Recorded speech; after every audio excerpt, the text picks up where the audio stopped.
విఘ్నేశ్వరుడు యొక్క పుట్టుక ఎలాగా? ఆయన పుట్టుక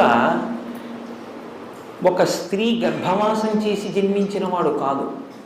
అమ్మవారు ఆవిడ సుమంగళి, అందున నిత్య సుమంగళి, నిత్య యవ్వనంలో ఉండేటటువంటి తల్లి.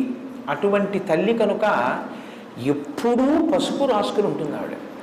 ఎప్పుడూ పసుపు రాసుకుని ఉండేటటువంటి అమ్మవారు ఒకానొక రోజున తన ఒంటి మీద ఉన్న పసుపు నలిచింది.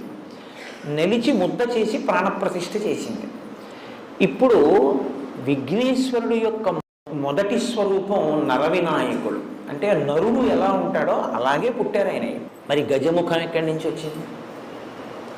పరమశివుడు నరముఖాన్ని తొలగించాడు, గజముఖాన్ని పెట్టాడు. మనకి వినాయక వ్రత కల్పన కథలో ఏం చెప్తారంటే, ఏదో పరమేశ్వరుడు ఎక్కడికో వెళ్ళాడు, ఇంటికి వచ్చాడు, పార్వతీదేవి లోపల బయట కాపుగా పెట్టింది, నువ్వెవరివన్నాడు, నేను కాపలా ఉన్నాను లోపలికి వెళ్ళొద్దని ఆయన అన్నాడు, వీళ్ళిద్దరికీ దెబ్బలాట వచ్చింది, యుద్ధం జరిగి త్రిశూలంతో తలకై తీసేశాడు అంటారు. పార్వతీదేవి ఏడిచింది, అందుకుని తీసుకొచ్చి గజముఖాన్ని పెట్టాడు. అలాగ కథల్ని మీరు అలాగే చెప్పేస్తే పిల్లలకి వాళ్ళకి ఏమవుతుందంటే ఏదో భక్తికి నమస్కారం చేస్తారు కానీ వాళ్ళకి అనుమానం ఉండిపోతుంది.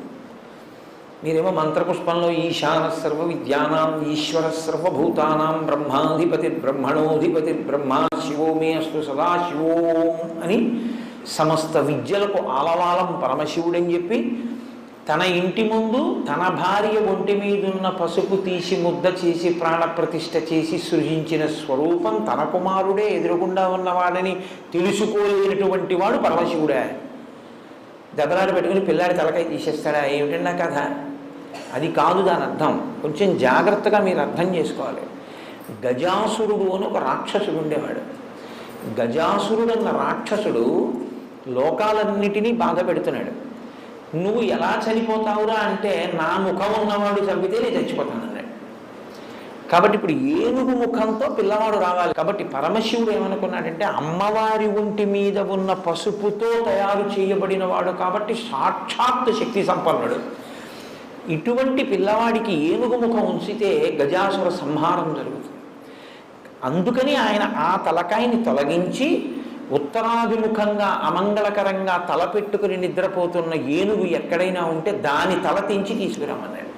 అది కైలాస పర్వత సానువుల్లో పడుకునుంది ఒక ఏనుగలాగా. దాని తల కోసి తీసుకొచ్చారు. అప్పుడు ఆ తల ఈ పిల్లవాడికి పెట్టి ప్రాణప్రతిష్ఠ చేశారు. చేస్తే ప్రాణప్రతిష్ఠ అంటే జీవం పోశారు. ఇప్పుడు ఆ పిల్లవాడికి ఏనుగు ముఖం వచ్చింది. ఇప్పుడు ఏనుగు ముఖంతో ఉన్న పిల్లవాడు గజాసుర సంహారం చేశాడు.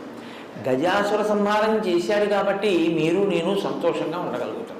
వాడు అంత ప్రమాదకరమైన వ్యక్తి ఆ గజాసురుడు. కాబట్టి సుముఖ, మంచి ముఖం ఉన్నవాడు అంటే ఏమిటి దాని అర్థం? ఆయన ఆ ముఖాన్ని లోకం కోసం ఉంచుకుని గజాసుర సంహారం చేసి మిమ్మల్ని నన్ను రక్షించినటువంటి వాడు. కాబట్టి అసలు ఆ ముఖం ఉంచుకోవడమే మన కొరకు తప్ప, లేకపోతే అసలు ఆయన ముఖం అది కానీ కాదు. మనందరిలాగే ఆయన నరముఖంతో చాలా అందంగా కూర్చుని ఉండేవాడు. ఆయన ఏనుగు ముఖం పెట్టుకున్నాడు అంటే మన కోసం తన తల తీయించుకుని ఏనుగు తలకాయని పెట్టుకున్నవాడు. లోకం కోసం ఇంత గొప్ప పరిశ్రమ చేసిన వాడి ముఖం కన్నా సుముఖం ఇంకేముంటుంది? కాబట్టి సుముఖ కాదు. సుముఖ అన్న మాటకు అర్థం ఏమిటంటే, అందంగా ఉన్న ముఖం సుముఖం కాదు. ఏ ముఖము ప్రేమని కలిగి ఉంటుందో, ఏ ముఖము ప్రసన్నమై ఉంటుందో, ఏ ముఖము సంతోషముతో ఉంటుందో దానికి సుముఖమని పేరు. శుక్లాంబరధరం విష్ణుం శశివర్ణం చతుర్భుజం ప్రసన్నవదనం ధ్యాయేత్. ఆయన ప్రేమ కలిగి ఉంటాడు. మనని ప్రేమించగలిగినటువంటి రూపం, మన కోసం ఏదైనా చెయ్యగలిగినటువంటి స్థితి ప్రేమ, అది ముఖమునందు అభివ్యక్తమవుతుంది. సుముఖ, ప్రేమ కలిగినటువంటి ముఖం ఉన్నవాడు మనందరి పట్ల ప్రేమతో ఉంటాడు, సంతోషంతో ఉంటాడు. సంతోషం ఎందుకు ఉంటుంది? ఆయన పూర్ణుడు కనుక ఆయన పొందవలసిందేం లేదు, ఆయన అన్నీ పొంది ఉన్నవాడు. అందుకని ఆయన నిత్య సంతోషి, ఎప్పుడూ సంతోషంగా ఉంటాడు.